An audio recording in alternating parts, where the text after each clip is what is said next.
여성의 활동의 문화, 역사를 좀 살펴보고요. 그 다음에 우리 소춘 선생님이 어떻게 활에 빠져들게 됐는지, 그리고 성전과 지금까지 해오신 역할, 그리고 여성 공도가 앞으로 발전하게 되는데 선생님의 역할, 이런 것들을 좀 중심으로 살펴보는 그런 목차를 구성을 해봤습니다.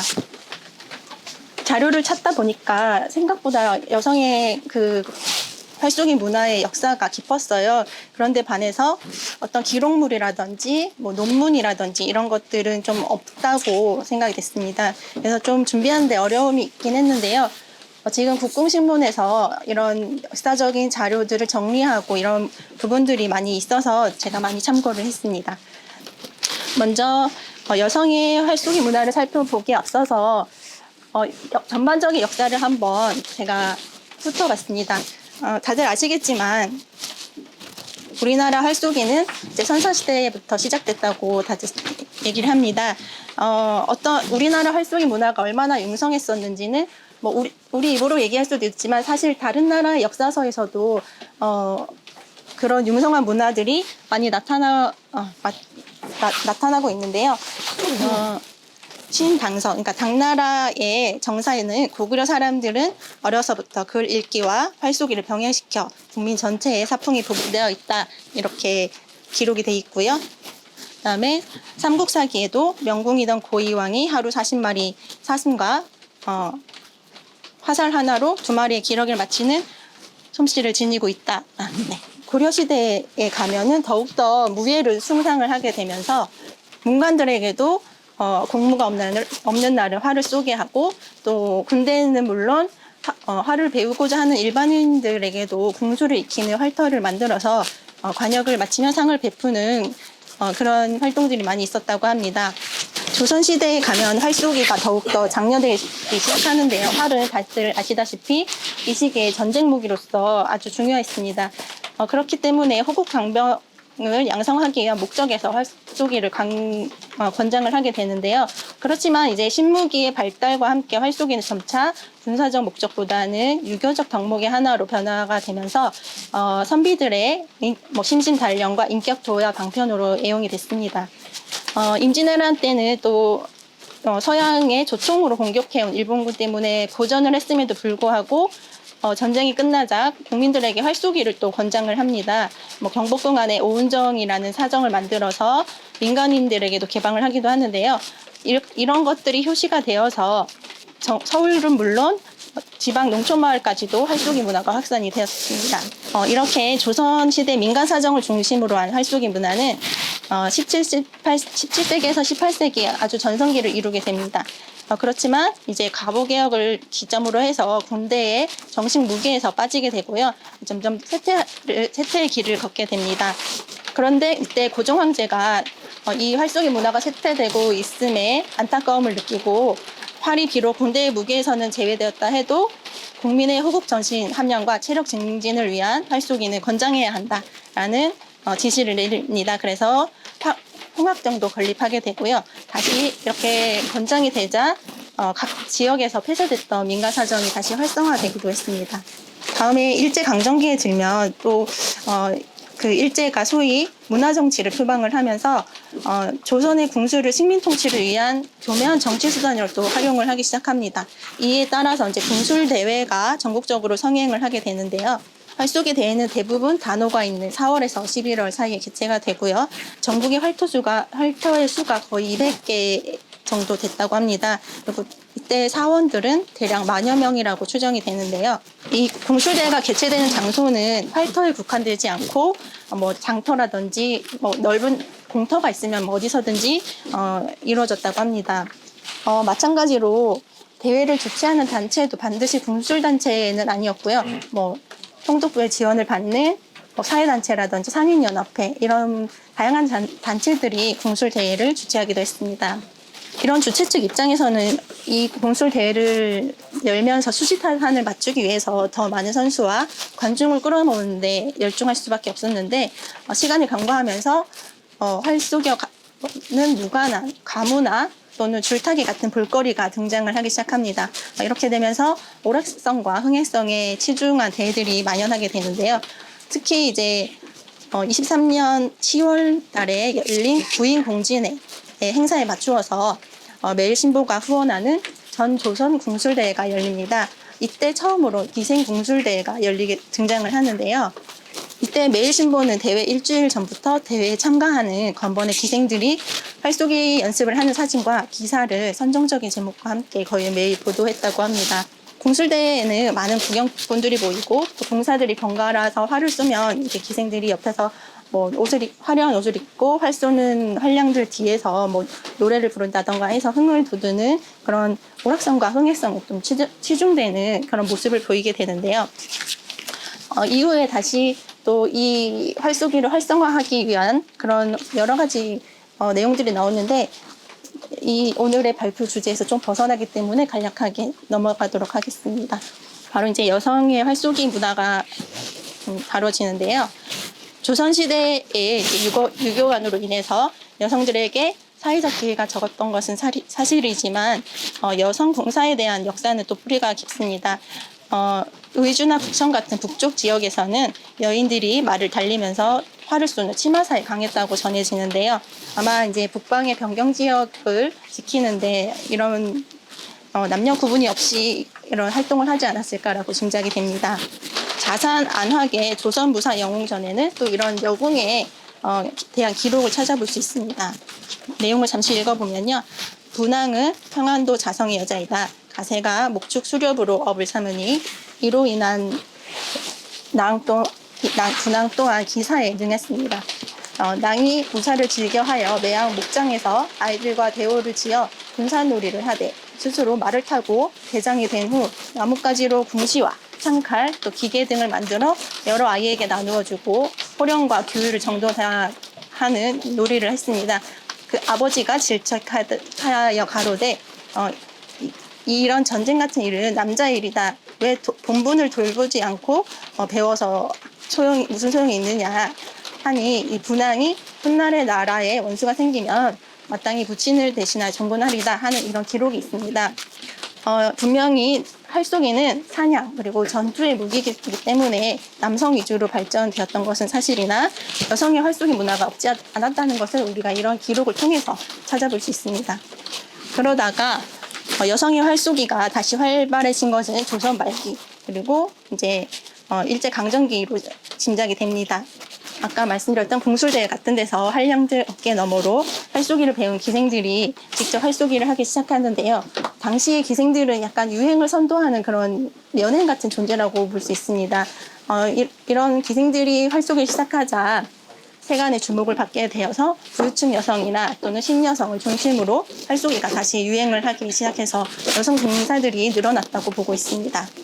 그리고 30년대 이화여전에서는 체육특기 과정으로서 습사가 있어서 여성 스포츠로서 자리를 잡아갔습니다.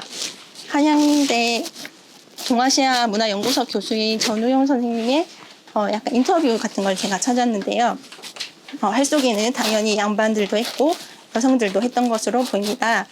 그런 활동 자체가 독립된 신체를 단련하는 것으로 생각해서 천시를 했는데 심신수련이라고 하면 이제 몸이 호연지기, 마음을 담는 그릇이다 이런 정도로 생각을 해서 육체를 단련한다 이런 내용보다는 그 마음을 닦는 그런 행위의 하나로 생각을 했다고 봅니다. 그러다가 이제 기록상 최초로 체육이라고 하는 말이 나온 것이 고종의 교육 입국 조서에 교육을 목표로 지덕체 이 세 가지를 익히게 된다. 기육, 덕육, 체육할 때 처음 나왔던 것으로 보이고 이 개념은 교육에서 몸을 별도의 수련 대상으로 삼아야 한다는 그런 개념으로 봤습니다. 이것은 우리나라 조사 시찰단이 일본에 갔을 때 1881년에 근대 교육을 보면서 그런 개념이 들어왔던 걸로 보이고 또 체육활동은 외국인 선도사들이 세웠던 그런 서양식 학교들에서 먼저 시작됐다 이렇게 보고 있습니다. 이런 내용에서 보듯이 유교 국가였던 조선시대에는 신체를 단련한다는 의미의 체육 개념이 없다가 조선시대 말 일제강점기에 들면서 체육이라는 개념이 생겨났다고 봅니다. 근대 교육기관, 특히 여학교에서 몸을 쓰는 체육 수업을 진행한다는 것이 당시의 관념으로는 기생교육을 한다 이런 오해를 얻기도 했다고 여기서 말씀하고 있습니다. 이런 활을 잘 다루는 우리 민족성을 세계에 알리게 된 것도 여성 공사들의 역할이었습니다. 88년 서울올림픽 이후에 여자 양궁이 20년간 6회 연속 금메달을 목에 걸게 됐고, 또 세계 최고의 여자 양궁 선수들의 실력을 세계에 뽐내는 그런 자리를 마련하기도 했습니다. 1900년대 사진 엽서예요. 당시 일제강점기의 일제가 조선의 풍속들을 사진으로 찍어서 엽서로 만들어 판매를 하기도 했는데요. 이때 많이 나왔던 것이 기생의 모습들입니다. 그 중에서 기생들이 여기 이렇게 기생의 궁술이라고 설명이 달려 있어요. 아까 궁술대회에 참가하는 건번의 기생들을 신문에 실었다 이런 내용을 말씀드렸는데, 그런 과정에서 나왔던 사진들이 아닐까 짐작이 됩니다. 이건 1900 초고요. 이거는 이제 25년, 35년이라고 기록이 되어 있는데요. 사실 이 사진들의 상세한 설명은 거의 없어요. 그래서 그냥 짐작할 수밖에 없는데요. 촬영 장소가 대구 전조선 궁술대회 이런 식으로 해서 궁술대회가 또 여성들이 많이 참여했다는 것을 이 사진들을 통해서 알 수 있습니다. 왼쪽의 사진을 보시면 이 사진이 이제 이화여전 학생들의 활쏘기를 담은 사진입니다. 아까 말씀드렸듯이 이화여전에서 체육 활동의 하나로 식사가 있었고요. 그런 사진들이 또 남아있는 것으로 보입니다. 또 여성의 활쏘기가 여기 대통령의 활쏘기인데, 여기도 여성의 참여가 있는 걸 볼 수도 있고요. 55년 그리고 58년에도 남녀 활쏘기 대회라고 해서 이런 여성의 참여를 볼 수 있습니다. 이 사진은 61년 황학정의 사진인데요. 명국님이 처음 활을 잡으신 게 66년이에요. 그래서 61년 정도면 좀 이런 분위기였지 않을까 짐작해서 사진을 넣어봤습니다. 네, 다음으로 이제 본격적으로 명국님에 대한 얘기를 좀 다뤄보려고 하는데요. 서영 선생님은 다들 아시겠지만 무호는 소춘이시고 벼로는 화정입니다. 무호는 이제 처음에 직궁하실 때 사범이었던 그 박병희 선생님이 지어주신 거라고 하고요. 70년도까지는 본명으로 활동하다가 또 95년까지는 벼로인 서화정님으로 또 활동을 하시기도 했습니다. 66년이 25세에 처음으로 친구와 함께 공주 간풍정에서 처음 활을 배우기 시작하셨고요. 당시 일하면서 만난 주변 어른들의 권유에 의해서 시작을 하셨다고 합니다. 같이 시작했던 그 친구는 이제 도중에 그만두었지만, 명국님은 원래 운동을 좋아하시는 데다가 활쏘기에 너무나 재미를 느껴서 활쏘기 매력에 빠져들게 되었다고 말씀을 하셨습니다. 간단하게 뒤에도 내용이 나올 거기 때문에 양력을 간단하게 보시면요. 논산에서 이제 출생을 하셨고요. 간풍정에서 66년에 처음 궁도에 입문을 하셨습니다. 이듬해 흥관적으로 이적을 하시고요. 76년에 초단 입단을 하십니다. 그리고 중간에 승단을 계속 하시는데, 그 다음에 87년도에 최초로 여무사 최초로 5단에 승단을 하시고, 그때 명궁을 또 취득을 하십니다. 그 다음에 94년도에는 6단 또 여무사 최초 6단 승단을 하시고요. 그 다음에 94년, 95년에는 전국체전에 출전을 하시는 또 어떤 출중한 실력을 보여주십니다. 96년에는 물기패까지 수상을 하시고요. 그리고 83년에서 96년까지는 여무사회 회장을 역임을 하셨고요. 작년부터는 여성위원회 위원장으로 활동을 하고 계십니다. 저는 이 명국님이 활에 빠져들게 된 제일 계기가 아마 좋은 사범님을 만나서가 아니었을까 싶어서 이것을 좀 박병희 사범님과의 만남을 중요하게 다뤄봤습니다. 명국님은 25세 때 그 관풍정에서 처음 직궁을 하셨는데, 지금은 고인이 되신 박병희 사범님의 지도로 사법과 궁예를 익히기 시작하셨다고 합니다. 박병희 사범님에 대해서 간단히 말씀을 드리면, 1904년에 이제 논산에서 태어나셔서 19년부터 직궁을 하셨다고 합니다. 28년에는 금산에 정착을 해서 흥관정을 짓는 데도 큰 역할을 하셨다고 하고요. 당대 으뜸 시수꾼으로 대회에서 우승한 것을 이루 다 헤아릴 수가 없었다고 합니다. 대회가 시작되는 봄에 집을 나가면 대회가 끝나서 집에 들어오실 정도로 아주 활쏘기를 사랑하셨다고 하는데요. 후에는 이제 후학을 가르치는 것에 큰 즐거움을 삼아서 논산, 대전, 유성, 장흥, 고성 이런 충남 지역을 돌아다니면서 활의 뜻이 있는 사람들을 많이 가르치기도 했다고 합니다. 명국님과 인터뷰에서 명국님이 우리 선생님은 아주 유명하신 분이고 아주 잘 가르치셨어요. 나는 우리 선생님의 제자로 자칭 수제자라고 할 수 있습니다. 선생님 같은 분한테 배운 것이 정말 자랑스럽고 좋다. 이런 말씀을 해주셨는데요. 당대 이제 이름을 떨친 사범님으로부터 활을 배웠고요. 명국님 스스로도 활에 대한 애정이 아주 각별해서 이제 후에 명궁으로 성장하는데 발판이 되었을 거라고 저는 생각을 했습니다. 명국님은 또 활을 잡은 이래로 다른데 눈 돌릴 틈이 없었다. 그렇게 심취했다라고 표현을 하시는데요. 50년 이상 한 가지 일을 꾸준히 임해온 것만 보아도 활에 대한 애정이 얼마나 깊은지 우리가 짐작을 할 수 있습니다. 이러한 애정은 활쏘기 실력에도 영향을 미쳐서 각종 대회 섭렵은 물론 활 쏘는 자세가 아름다운 사람에게 주는 궁채상도 여러 번 수상을 하셨습니다. 여기 제가 활을 쏘면서 어려운 점이나 그만두고 싶은 적은 없었냐 이렇게 질문하는데요. 맨 처음에 말씀드렸다시피 명국님에게 어떤 역경과 고난이 있지 않았을까라는 생각에서 이런 질문을 던졌습니다. 그런데 명국님은 그만두고 싶은 생각이 절대 없었다. 완전 심취해서 운동에 빠져들어 다른 운동을 할 시간이 없었다. 원래 운동을 좋아하는데 다른 것도 하고 싶었지만 활 쏘기가 워낙 재밌어서 여기에 올인하다 보니 다른데 눈 돌릴 새가 없었다. 이렇게 말씀하셨습니다. 이렇게 활에 심취한 채 살아온 지난 일상은 지금도 크게 다르지 않습니다. 요즘도 왕복 1시간 남짓의 거리를 걸어서 흥관정 활터에 가는 것이 하루 중 가장 중요한 일과시라고 합니다. 연습량도 정성기 때 못지않은데요. 다른 사람이 선호순을 쏘는 동안 선생님 명국님은 8순 이상 10순을 쏴야지 쏜 것 같다 이렇게 말씀을 하셨어요. 지금 연세가 있으신데도 이 정도 거리 운동을 하시는 걸 보시면 여전히 이런 활 쏘기를 통해서 건강을 유지해 보신 걸로 생각이 됩니다. 지난 활 인생에 대해서 어떤 소회를 가지고 계시냐는 질문을 또 제가 해봤는데요. 여기서도 이제 명국님의 활 사랑이 묻어납니다. 나는 너무 즐거웠고 행복한 시간이 활 쏘면서 많아서 진짜 활 쏘게 된 것에 대해서 여한이 없고 행복하다. 아주 행복했고 되도록이면 활 쏘고 와서 죽었으면 좋겠다 라고 말씀하실 정도로 이런 애정이 묻어나는 것을 볼 수 있습니다. 5번째로 명궁을 취득하시는데요. 지금 2019년에 대한궁도협회에 등록된 명궁이 697명이에요. 이것을 감안하면은 여무사로서 엄청난 기록을 가지고 계신다는 것을 알 수 있습니다. 더욱 대단하다고 보여지는 것이 이제 94년 5월에 여무사 최초로 6단에 승단을 하시는데요. 이 시기는 서용 명궁님이 국력이 최고조로 오른 시기로 보여집니다. 이를 증명하듯이 95년에 개최된 전국체전에 대표 선수로 출전하시기도 했고요. 또 76년에도 충남 대표로 출전을 해서 국력을 선보이셨습니다.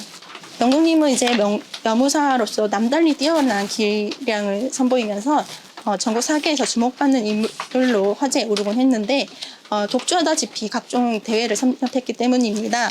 시지와 상장 등 지금 현재 보유하고 있는 자료를 확인한 그 자료를 보면요. 70년 10월부터 2009년 5월 남원 관덕정에서 열린 춘향제 기념 전국 남녀 궁도대회까지 40여 년 동안 64건의 시지를 포함해서 250여 차례의 크고 작은 각종 상을 수상하셨고요. 종합하면 전국대회 72회, 충남대회 43회, 총 115회 우승을 하신 걸로 파악이 됩니다. 명궁님은 궁사로서 실력을 남들보다 좀 오래 유지한 편인데요. 이는 매일같이 빠지지 않는 습사와 열정 때문일 것입니다. 특히 6단 승단을 했던 94년도에 가장 시수가 좋았던 해로 기억을 하고 계신데요. 이렇게 각종 대회에 참여했던 참가표가 그때 시기의 실력을 말해주고 있습니다. 명궁님은 이제 인터뷰에서 본인은 활을 오랫동안 잘 쐈다고 남들이 그런다. 수명이 길다. 내가 6단을 딸 때가 94년도였는데 그때 아주 시수가 좋았다라고 기억을 하십니다. 명궁님은 또 주요 활동 지역이 충남 지역뿐만 아니라 궁도계 전체에서도 유명 인사로 알려져 있는데요. 대표적인 연무사로서 다양한 역할을 해오고 있기도 합니다. 89년과 91년에 개최된 한민족 체육대회에서 여성 대표로 참가하여 전통 활쏘기 시연 및 지도하는 모습이 이렇게 신문에 한 면을 장식을 하기도 했습니다. 명궁님이 말씀하시기를 예전에는 SBS 좋은 아침 같은 TV 프로에도 나갔었고 함주족 체육대회라고 여기에 나가서 세계 선수들이 와서 연습을 하는데 여기에 남자 6명과 함께 가서 지도하고 하기도 했다. 가르치고 하는 활동을 하셨다고 합니다.